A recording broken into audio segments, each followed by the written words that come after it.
Over a month ago now, I released a video called How to Deal with Cheaters. At the time, it was my most successful video, and while clearly I haven't figured out what people want to watch, I got this comment that made me want to make this video ever since I read it. What about when the DM cheats? I thought the idea was really interesting, because I had never considered the idea of a DM cheating. If the DM decides on a new rule, that's just how the rule is. If the DM decides on a dice roll, that's the dice roll. Recently, I decided to check out the core rulebook for Starfinder, and even in the GM section of that book, it says that GM cheating should be more considered fudging. So, can the DM cheat? If they can, is it wrong for them to do so?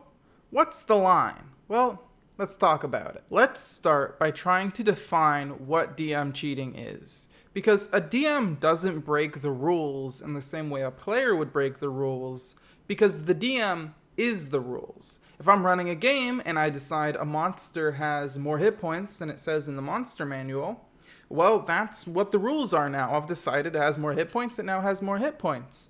This is not the same as a player giving themselves more hit points without telling anyone. The DM is the arbiter of the rules, so they are the filter that decides what's cheating and what's not. So to start, let's go back to the comment that inspired this video. Oh. Okay. No one's gonna get this joke, seriously? What about when the DM cheats? Like using legendary actions during the player's turn instead of just outside. I was a Battlemaster fighter, I walked up the Strahd with the Sunblade equipped. I quote, "As a reaction to you moving there, he's gonna move." So the DM used legendary actions during the player's turn and as reactions all night. He legendary reactioned his way out of dawn, daylight, and melee range all night, and the previous week's session. When I tried to call him on it by reading the legendary action rule, he said, I quote, "If you're going to question how I run Strahd, just don't." Then he said, "You know what? Strahd runs away and escapes." The campaign ended sourly. Now, if the DM decides that he wants to add some homebrew rules into his game, creating a new system called legendary reactions, and that's exactly how he wanted it to work, that technically isn't cheating. But it also feels like how in hockey, unless the referee calls out a cross-checking, it's not a penalty. At the same time, it is clear that the DM made these rules in a way to restrict the party, and that made their experience less fun. So let's start with that as our definition. A DM is cheating when they break or change the agreed upon rules of the game in a way that harms the experience for the players, often by restricting their choices and outcomes. I'm aware that you can probably think of 1,000,001 scenarios that apply to this definition, but we wouldn't consider cheating.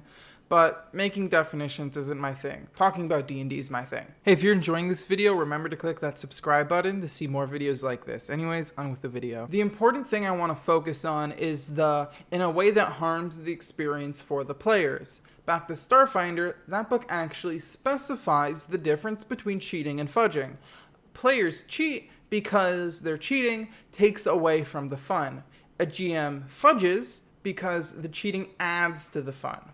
So, if a DM fudges in a way that isn't fun, that's cheating by our rules. This also just makes it easier so I don't have to argue why it's bad. It's bad because it makes it less fun. So we have our definition of what is cheating, but now let's go through the major ways that a DM can and will cheat during their games, and where the line is between them fudging and them cheating. First, let's go back to that last comment. What really made this cheating was that the DM had altered the rules, created a homebrew rule called Legendary Action, without letting the party know that there would be homebrew rules in this game. On top of that, the rule was made seemingly just to make things unfair for the party, being able to set off a reaction on a foe just getting close, which also should have set off an opportunity attack. The players showed up to the game with an expectation of how the rules worked. The rules seemed to work that way all the way until the end, but then the rules were broken just to go against the party. I'll refer to this as rules for thee but not for me, when a DM changes the rules as they seem fit to make the combat more unfair. This includes the aforementioned legendary actions, but can also include DMs being able to attune to more than 3 magic items, or the classic, not forcing NPCs to do skill checks or saving throws to complete tasks. Of course, I would never want to imply that if you homebrew rules you're a cheater, or that if it's really difficult homebrew, that makes you a cheater. That's not what I'm saying. The difference is whether or not it's being done to have more fun, or if it's being done to be unfair. Putting in more difficult enemies into your combat so your party has to risk the chance of dying, that can be fun. Adding abilities to make it impossible for the party to attack an enemy when they have the weapon that's meant to defeat it, cheating. Another way DMs can cheat is through railroading. Railroading is when a DM restricts the freedom of the players by sending them down a single path. Think of a video game where the mission fails if they go too far in the wrong direction. Some level of railroading is necessary to be able to prep a proper game. In my last session, I knew that the final set piece was going to be sneaking around this manor, so I decided part of the mystery they're trying to solve could be solved by going in this manor. At the same time, I knew if they decided they weren't going to try and solve the mystery this session, some of the people around them would let them know that there's all these cool magic items that are being hidden somewhere in this manor. So no matter what they tried to do this session, I'd be able to lead it back to them going into the manor. Without railroading them there, I would have had to spend a lot less of my time prepping the manor to make it more fun and interesting to explore, and spending more time on all the other possible outcomes in case they decided not to go there.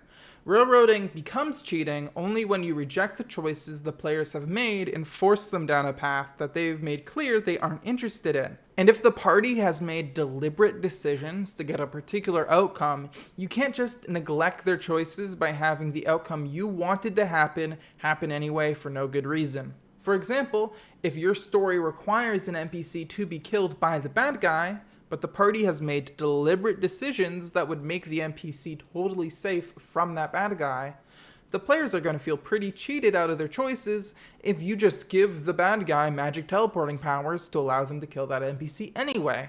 You need to respect the choices of your players, and if that changes your story, then that's your players having an impact on the world. That's a good thing. The third and most common way DMs cheat their players is by altering dice rolls. Most DMs hide their rolls behind their screen anyway, either intentionally or unintentionally, so it's very easy to just look down and say the wrong number. The thing is, I don't think dice fudging is necessarily bad.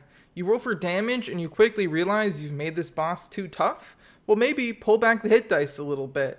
Maybe the party already know how much damage the boss is rolling. Well, then to prevent him from being TPK'd, you might just start saying the boss is rolling lower than he actually is. Fudging dice rolls to adjust balance is totally fine. In a perfect world, encounters would be balanced enough that this wouldn't be necessary, but sometimes it is. Personally, in my current game, I've made every roll true and fair. To me, if I'm not going with what the rolls say, then what's the point of even rolling? But I understand why fudging sometimes makes a game better. The problem comes in when the DM lies about their dice rolls to get what they want. If they don't like a particular PC and decides enemies are just gonna crit more, or will say that 7 they rolled is actually a 17. Maybe the DM doesn't want the invisible party to get to a certain place yet, so a guard just happens to roll a nat 20 on his perception check and spots them.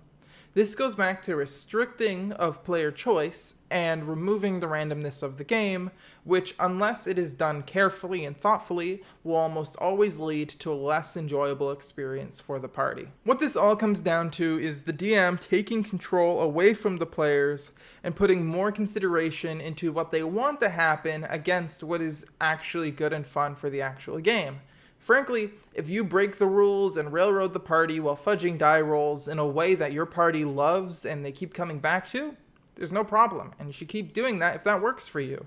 I can't argue against your party's experience at the table, and the most important thing is that we're all having fun. At the same time, it's very unlikely that you're going to have this experience, and if you are a cheating DM, consider the reasons why. Now it's time for me to admit something.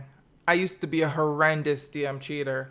I lied about dice rolls all the time. I railroaded my party into parts of the story I wanted them to go. And the reason I did this was because I was a self-conscious DM. I was afraid of being bad or inexperienced, so I didn't trust the dice to roll in a fun way. I didn't trust my players to go to the fun places, and I didn't trust myself to know how to play. And it was this lack of trust that made me a worse DM. Really consider why you might fudge rolls, and you might learn a bit more by yourself in the end. Thank you for watching this video. I actually had an injury that made this video harder to make, so I'm sorry if I didn't get my points across as well as I might have wanted to. If you enjoyed this video, remember to hit that subscribe button and see more of my videos in the future. I really appreciate when people continue the conversation in the comments, so feel free to go down there and let me know how you feel. Just remember, don't take this too seriously. At the end of the day, this is a channel with 50 subscribers. Thank you again. This is the end of the video.